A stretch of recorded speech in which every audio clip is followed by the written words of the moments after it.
Driving Basics number 5. So today I was down Enfield for a kid's birthday party.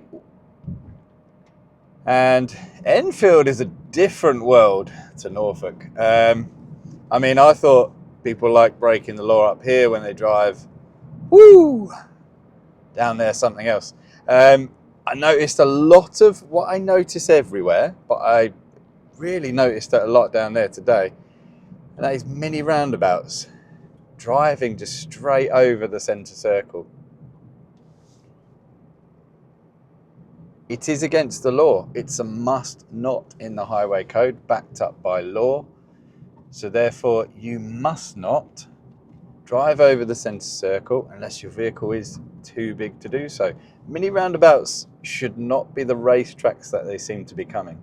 It should be done at a nice controlled pace so that you have time to respond to someone else that does something a bit silly. But one of the most basic rules about mini roundabouts is not driving over the centre circle. So there's 2 mini roundabouts where I live. I'm going to go and do them both. I've got to go ahead at one and I'm going to go right at the second. And then I'm also going to come round and show you probably the most common way people, I think, do decide to drive over the markings, and again just show you very basically how I would do it. Okay, so first mini roundabout coming up. I'm going ahead, second exit. It's a 1-lane mini roundabout. And my goal is to not drive over the centre circle, as the people coming out of Tesco kind of doing. And it's really simple.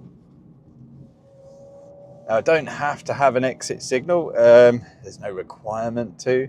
As such, it's pretty obvious where I'm going. It doesn't particularly benefit anyone, certainly on a very small mini roundabout like that. If I was going left or right, then yes, of course, I must signal.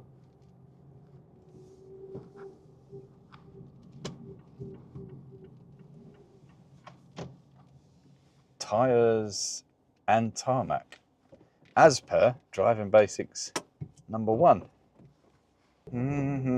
Oh God, it's the police. Phew. All right then.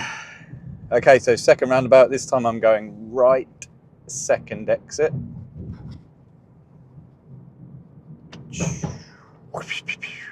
Slowing down. And again, my goal is just very simply to go around the centre circle.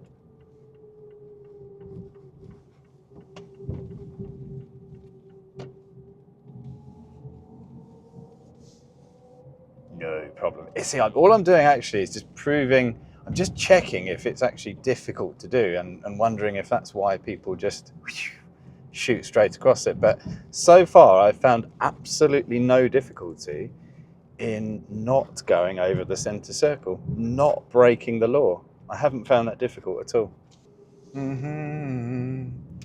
Let's go ahead at this one.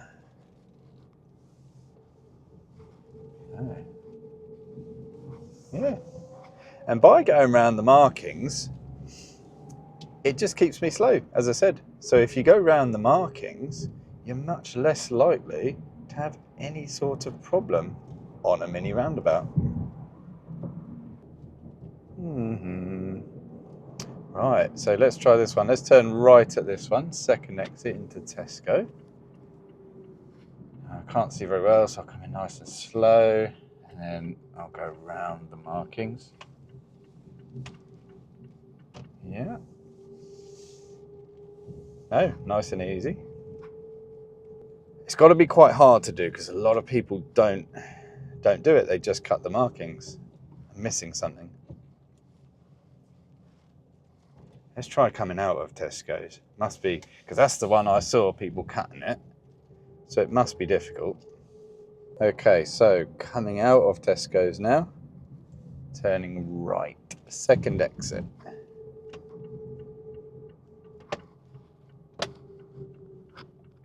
Clear.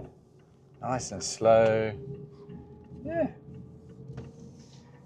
So it wasn't a bad emerge by that maroon Fiesta, but just keeping a mini roundabout nice and slow negates any sort of problems. I never have problems on mini roundabouts, and I watched some of the dash cam footage from the dash cam groups, and I honestly wonder what's going through people's heads. Just go a little bit slower. If someone does pull in front of you, you don't nearly hit them. Who knows? So I'm going to try it from one more direction, which will be coming back down the road I'm currently traveling at. And it makes the roundabout look like a T-junction. And I think that is probably the most common one where people do cut the markings. So the people coming out of Tesco's earlier, they were cutting the markings a bit. I think it's just, again, people take the easiest route. But again, I'm just going to go and check that maybe it's difficult to do. I don't know.